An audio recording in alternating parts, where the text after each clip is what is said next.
अस्सलाम वालेकुम स्टूडेंट्स। आज हम बात करेंगे chemistry first year chapter number 1 lecture number 3 Sindh board और कराची बोर्ड के मुताबिक। तो ज़रा सबसे पहले हमें क्या करना है, आज के लेक्चर में हमें एम्पिरिकल फार्मूला और मॉलिक्यूलर फार्मूला कैलकुलेट करना है। अब एम्पिरिकल फार्मूला क्या होता है, मॉलिक्यूलर फार्मूला क्या होता है, तो सबसे पहले हमें इसकी डेफिनेशन पता होनी चाहिए, ये आएगी। तो इम्तिहान के लिए सबसे पहले तो ये याद करने के लिए आप लीजिएगा एम्पिरिकल फार्मूला।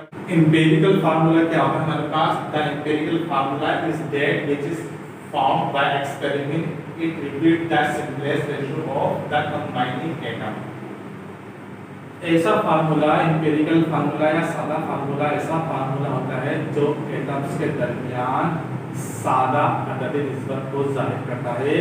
ऐसा फार्मूला हमारे पास कहलाता है एम्पिरिकल फार्मूला। इसको एक्सपेरिमेंट के जरिए हम फाइंड आउट करते हैं। यानी एम्पिरिकल फार्मूला क्या होता है, ऐसा फार्मूला जो एटम्स और मॉलिक्यूल्स के दरमियान एटम और मॉलिक्यूल के दरमियान सादा अददी निस्बत को जाहिर करता है। ऐसा फार्मूला हमारे पास कहलाता है एम्पिरिकल फार्मूला कहलाता है। एम्पिरिकल फार्मूला हमारे पास जैसे मिसाल के तौर पर CH2 का गैस का CH हो गया, ग्लूकोज का एम्पिरिकल फार्मूला ये है। इसके बाद बात आता है हमारे पास molecular formula. Our formula is that expresses not only the relative number of atom of each element but also the actual number of atom of element in a molecule.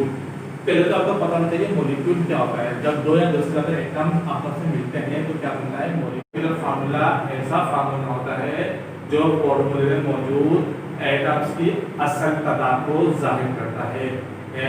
तो ऐसा फार्मूला हमारे पास कहलाता है, एक्चुअल नंबर ऑफ एटम्स को जाहिर करता है। ऐसा फार्मूला हमारे पास कहलाता है मॉलिक्यूलर फार्मूला कहलाता है। तो मॉलिक्यूलर फार्मूला ग्लूकोज का मॉलिक्यूलर फार्मूला C6H12O6 है। तो इसका बहुत सारी चीजें मॉलिक्यूलर फार्मूले हैं, देखिएगा मैं बता देता हूं। तो ये हमारे पास क्या है, इस जनवरी के तौर पर हम बहुत सारे मॉलिक्यूलर फार्मूला कैलकुलेट करने के लिए आएंगे। तो ये हमारे पास क्या है, एम्पिरिकल फार्मूले की डेफिनेशन हो गई, हमारे पास मॉलिक्यूलर फार्मूले की डेफिनेशन हो गई, ये एग्जांपल हो गई हमारे पास।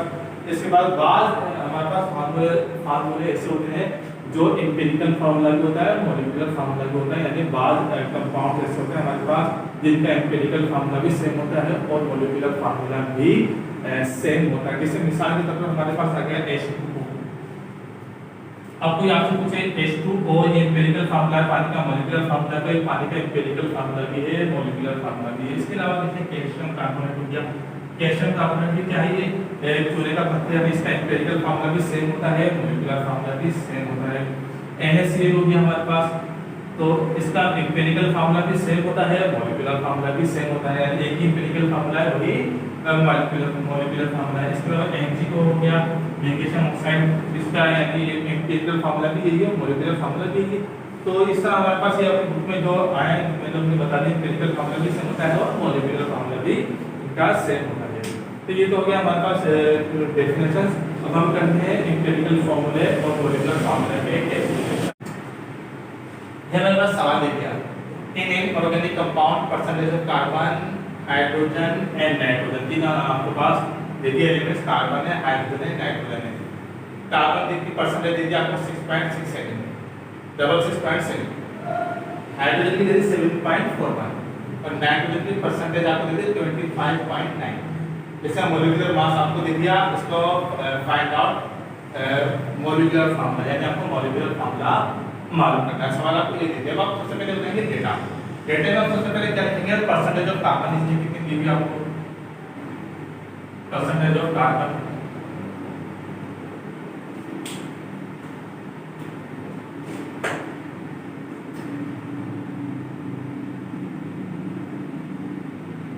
कार्बन की परसेंटेज आपको दी है 66.7%। हाइड्रोजन देखेंगे,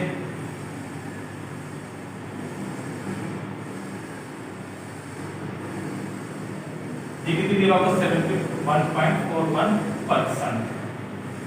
परसेंटेज ऑफ नाइट्रोजन देख लीजिए,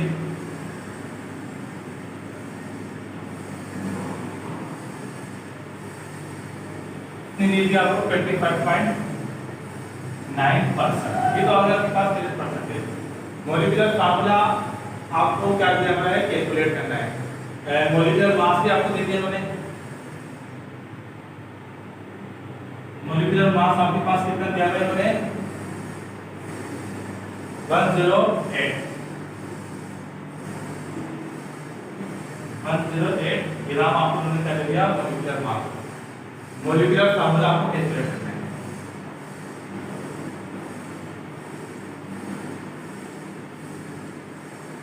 देखिए मोलिकुलर फार्मूला कैलकुलेट करने के लिए आपको सबसे पहले एम्पिरिकल फार्मूले का पता होना चाहिए। मोलिकुलर फार्मूला कैलकुलेट जब होगा जब आपको एम्पिरिकल फार्मूला पता होगा। तो अब राइस में एम्पिरिकल फार्मूला तो गिवन ही, तो हमें एम्पिरिकल फार्मूला भी कैलकुलेट करना होगा।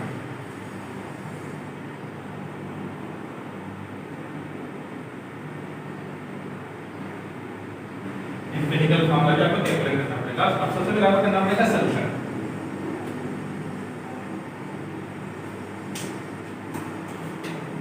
सॉल्यूशन की हेडिंग आप लिखने के बाद सबसे पहले आप क्या करेंगे परसेंटेज।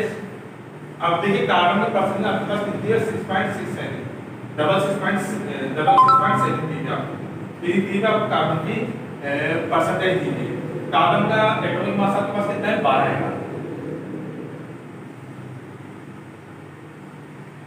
तो स्टेप 1 में आप क्या करेंगे सबसे पहले इसका हाइड्रोजन के बीच लीजिए। हाइड्रोजन का एटॉमिक मास कितना आपके पास 1 है। नाइट्रोजन का कितना है आपके पास 14 होगा। अब हमें क्या करना है स्टेप 1 में हमें क्या करना है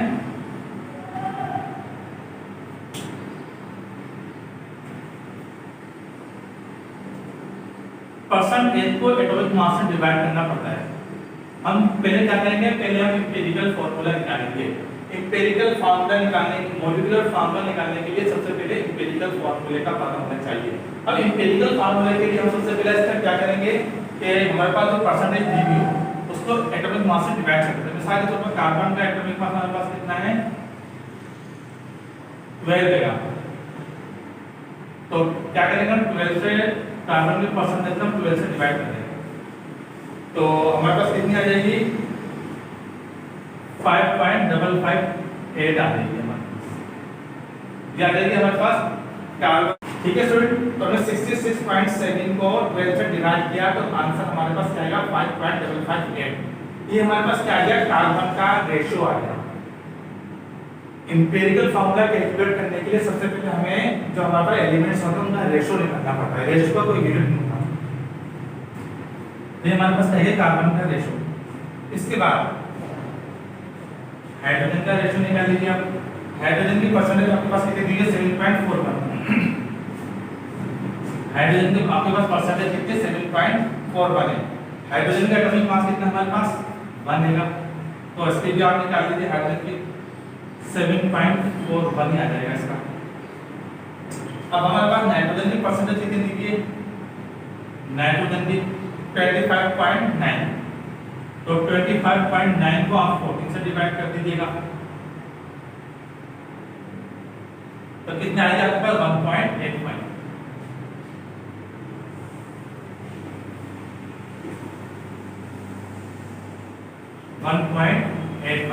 ये आया हमारे पास रेशियो।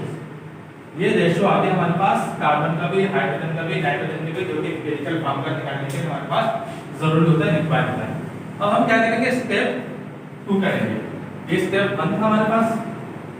अब हम डिस्कस करेंगे स्टेप 2। स्टेप 2 में हम क्या करेंगे सबसे पहले देखेंगे स्टेप 2 हमारे पास। अब स्टेप 2 में हम क्या करेंगे देखेंगे सबसे पहले इसमें जो वैल्यू आई है सबसे स्मॉल वैल्यू कौन सी है। सबसे जो हमारे पास छोटी वैल्यू आई है वो कौन सी वैल्यू है। हमारे पास 1.85 हमारे पास क्या है 1.85। ये जो हमने रेशियो निकाला है जितने रेशियो की वैल्यू है हमारे पास कार्बन हाइड्रोजन और नाइट्रोजन की जो सबसे लेस वैल्यू होगी जो सबसे लीस्ट वैल्यू होगी उसको हम क्या करेंगे अलग करेंगे। स्टेप 2 तो हम काम क्या करेंगे स्टेप 2 के लिए हमें देखना पड़ेगा कि सबसे लीस्ट रेशियो कौन सा है उस वैल्यू को हम टोटल वैल्यू से डिवाइड कर देंगे। मिसाल के तौर पर हम कार्बन का देखते हैं।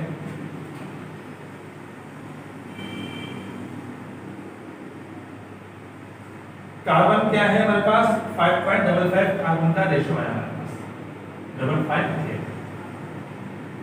लीस्ट रेशियो कौन सा है हमारे पास, सबसे जो वैल्यू कम आई है रेशियो की, वो हमारे पास है नाइट्रोजन के 1.85, तो 1.85 से डिवाइड कर देंगे, इंपीरिकल फार्मूला निकालने के लिए जरूरी होगा। इसी तरह हाइड्रोजन की देखिए, हाइड्रोजन की कितनी आई है हमारे पास 7.41 आई है, इसको भी 1.85 से डिवाइड कर देंगे। इसके बाद नाइट्रोजन की देखिए, नाइट्रोजन का क्या है 1.85 आई है,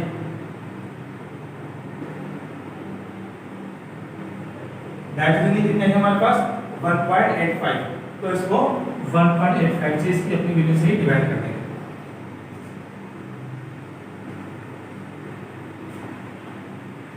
तो हमारे पास क्या आएगा, फिर भी आंसर आ जाएगा इसका 4 आएगा, इसका 1 आएगा। तो ये हमारे पास क्या था, रेशियो की वैल्यू को हमने काम क्या किया, एम्पिरिकल फार्मूला निकालने के लिए सबसे लीस्ट वे जो तीनों वैल्यूज थी सबसे लीस्ट वैल्यू से डिवाइड कर दिया, ये एम्पिरिकल फार्मूला निकालने के लिए जरूरी होता है। इसके बाद हमें कौन कौन सी वैल्यू आ गया हमारे पास, 3 आ गया, 4 आ गया और 1। इस अब याद क्या है हमारे पास एम्पिरिकल फार्मूला है। मिसाल के तौर पर एम्पिरिकल फार्मूला क्या होगा हमारे पास, कंपाउंड का C3H4 N, ये हमारे पास क्या है empirical formula of organic compound आ गया। ये आएगा हमारे पास empirical formula of organic compound, हमें कंपाउंड दिया था जिसमें हमें परसेंटेज दी थी, उसका हमारे पास क्या आ गया एम्पिरिकल फार्मूला में निकाल लिया इस तरीके से। अब हम क्या करेंगे, एम्पिरिकल फार्मूले का इसका भी मास निकालेंगे। तो एम्पिरिकल फार्मूले का भी हमें फार्मूला मास पता होना चाहिए। तो एम्पिरिकल फार्मूले का फार्मूला मास हमारे पास क्या होगा,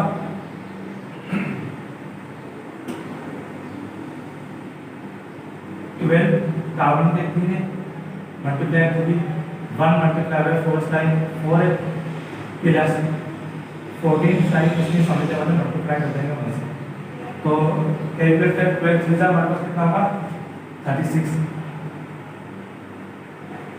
4 1 4 14,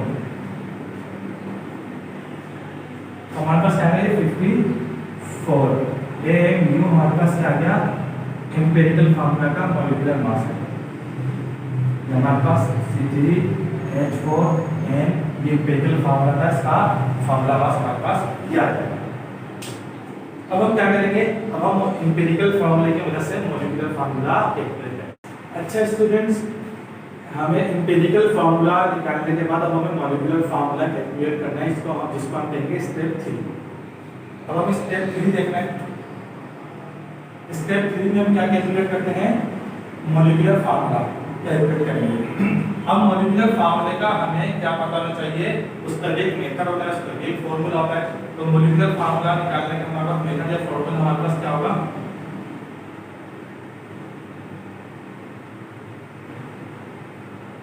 एम्पिरिकल फार्मूला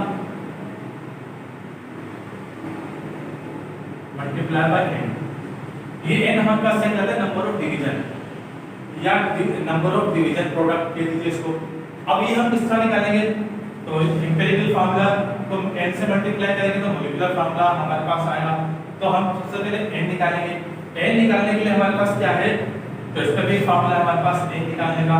n हम किस तरह कैलकुलेट करेंगे, जब हमारे पास एम्पिरिकल फार्मूले का मास आया, जब हमारे पास एम्पिरिकल फार्मूले का जो मास आया हमारे पास कितना है 54 आया, जो हमने भी कैलकुलेट करके निकाला। तो एम्पिरिकल फार्मूले का जो मास हमारे पास कितना है 54 है। तो अब हम क्या करेंगे,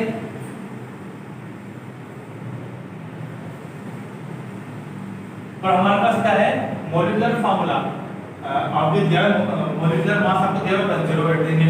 तो molecular mass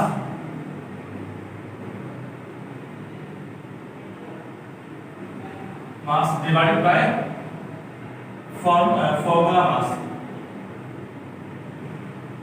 mass of empirical formula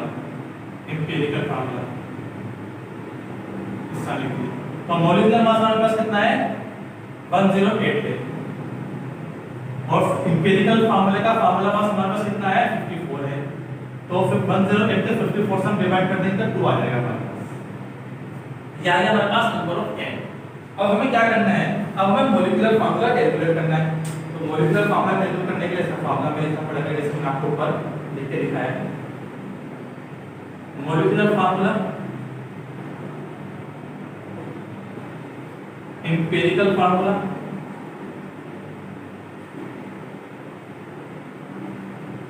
multiply by n। अब molecular formula is equal to empirical formula multiply by n। तो ये है हमारे पास मॉलिक्यूलर फार्मूला निकालने का मेथड या फार्मूला। अब हम क्या करेंगे,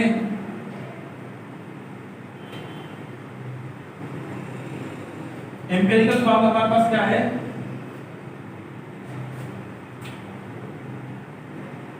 C3H4n। ये हमारे पास क्या है, एम्पिरिकल फार्मूला है हमारे पास। अब हम क्या करेंगे, एम्पिरिकल फार्मूला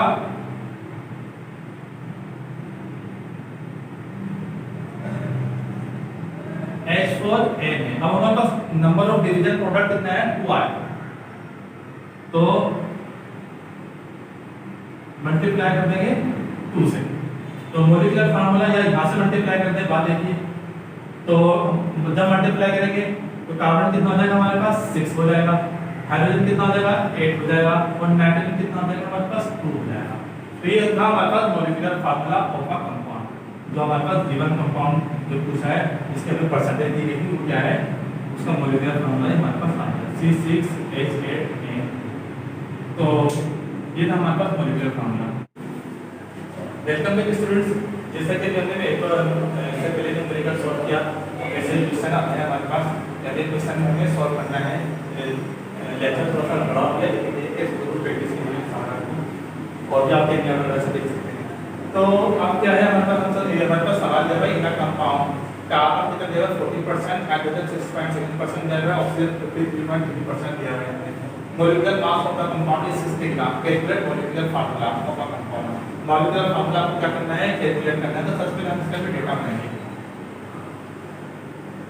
कार्बन हमारे पास कितना परसेंट दिया है, हमें ये लिखना है, क्या कार्बन कितना है हमारे पास 40%, हाइड्रोजन कितना है हमारे पास 6.7%, और ऑक्सीजन कितना है हमारे पास 53.3%।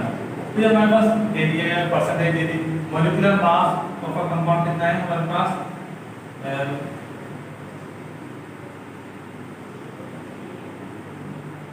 60 ग्राम आपको दी गई। एम्पिरिकल मॉलिक्यूलर फार्मूला को कैलकुलेट करना है, तो मॉलिक्यूलर फार्मूला कैलकुलेट करने के लिए आपको एम्पिरिकल फार्मूला पता होना चाहिए, इसको भी सबसे पहले आपको कैलकुलेट करना पड़ेगा। तो empirical formula of the compound आपको एम्पिरिकल फार्मूला आपको पहले कैलकुलेट करना पड़ेगा, इसके बाद मॉलिक्यूलर फार्मूला। मॉलिक्यूलर फार्मूला तो अब सबसे पहले हेडिंग नोट्स लिखेंगे, सॉल्यूशन फॉर एम्पिरिकल फार्मूला। सबसे पहले आपको एम्पिरिकल फार्मूला आपको निकालना पड़ेगा। एम्पिरिकल फार्मूला निकालने के लिए सबसे पहले आपको कुछ स्टेप देखना पड़ेंगे। स्टेप 1 है, स्टेप 1 में क्या है, एटॉमिक रेशियो निकालना। आप चाहे तो इसमें हेडिंग करके भी लिख सकते हैं, लेकिन क्वेश्चन के टाइम ज़्यादा लग जाएगा। एटॉमिक रेशियो, एटॉमिक रेशियो मालूम करने के लिए आप सबसे पहले कार्बन लेंगे। कार्बन कितना है 40, इसका एटॉमिक मास कितना है 12। हाइड्रोजन कितना है हमारे पास 6.7, इसका एटॉमिक मास कितना है 1। ऑक्सीजन कितना है हमारे पास 53.3, इसका एटॉमिक मास कितना है हमारे पास 16। ठीक है, अब 40 को 12 से डिवाइड करेंगे, हमारे पास कितना आएगा 3.33 आ जाएगा, ये 6.7 जाएगा, ये भी कितना आ जाएगा हमारे पास 3.33 आ गया। ये आ गया हमारे पास एटॉमिक रेशियो। एटॉमिक रेशियो के बाद हम स्टार्ट करते हैं स्टेप नंबर 2। स्टेप नंबर 2 में हम क्या करेंगे, लीस्ट नंबर वैल्यू जो आएगी हमारे पास उससे इन तमाम की वैल्यू को डिवाइड कर देंगे। मिसाल के तौर पर हम देखते हैं, इसमें सबसे लीस्ट वैल्यू हमारे पास कौन सी आई है 3.3 आएगी, ये और ये दोनों वैल्यू एक वैल्यू दे देंगे इसमें से। तो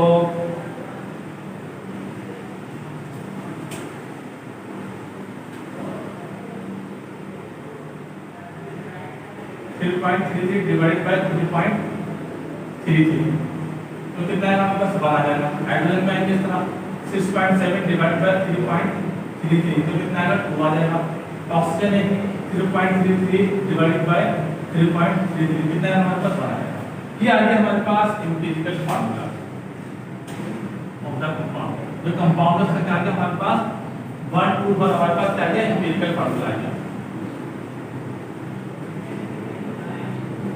ये कंपाउंड का क्या आ गया हमारे पास एम्पिरिकल फार्मूला आ गया। अब हम क्या करेंगे स्टेप 3 में जाने से पहले इसको यही इसका एटॉमिक मास एम्पिरिकल फार्मूला का एटॉमिक मास कैलकुलेट कर लेते हैं। यानी कि 1 कितना है C हो जाएगा C1 H2O1 तो इसका सबसे पहले आप क्या करेंगे इसका एम्पिरिकल फार्मूला का मास निकाल लीजिए कितना 12 multiply by 1 plus 1 multiply by 2 plus 16 multiply by 1 तो 12 रहेगा 2 हो जाएगा 16 आएगा 30 AU ग्राम पर मोल ये हमारे पास आ जाएगा। ये आ गया एम्पिरिकल फार्मूला का मास। अब हम क्या करेंगे स्टेप नंबर 3 में जाएंगे। स्टेप नंबर 3 के लिए आप क्या करना पड़ेगा आपको मॉलिक्यूलर फार्मूला कैलकुलेट करना पड़ेगा। मॉलिक्यूलर फार्मूला जब आप कैलकुलेट करेंगे तो उसके लिए भी आपके पास प्रोसीजर है। मॉलिक्यूलर फार्मूला का हमारे पास मॉलिक्यूलर फार्मूला मालूम करने का भी एक प्रोसीजर है हमारे पास। Empirical formula multiply by n। अब क्या एम्पिरिकल फार्मूला तो हमारे पास आ गया अब n। अब n के लिए भी फार्मूला है हमारे पास। n के लिए हमारे पास क्या फार्मूला है गिवन मास जो आपको सवाल में दिया जाएगा और n हमारे पास कितना है n के गिवन मास और हमारे पास जो है एम्पिरिकल फार्मूला जो फार्मूला मास जो है एम्पिरिकल फार्मूले का ये इसको तो गिवन मास हमारे पास कितना है 68 30 से डिवाइड कर देंगे n कितना है हमारे पास 2 आ जाएगा। ये आ गया हमारे पास n। हमारे पास एम्पिरिकल फार्मूला का मॉलिक्यूलर फार्मूला का हमारे पास फार्मूला क्या है empirical formula multiply by n। तो हम क्या करेंगे यहाँ दोबारा ये फार्मूला लिखेंगे molecular formula empirical formula multiply by n। तो एम्पिरिकल फार्मूला हमारे पास कितना है ये हमें निकालें एम्पिरिकल फार्मूला C1H2O1 या CH2O लिख दीजिए। ये हमारे पास क्या है CH2O मल्टीप्लाई बाय n कितना है हमारे पास 2 आया। तो मॉलिक्यूलर फार्मूला के लिए हम क्या करेंगे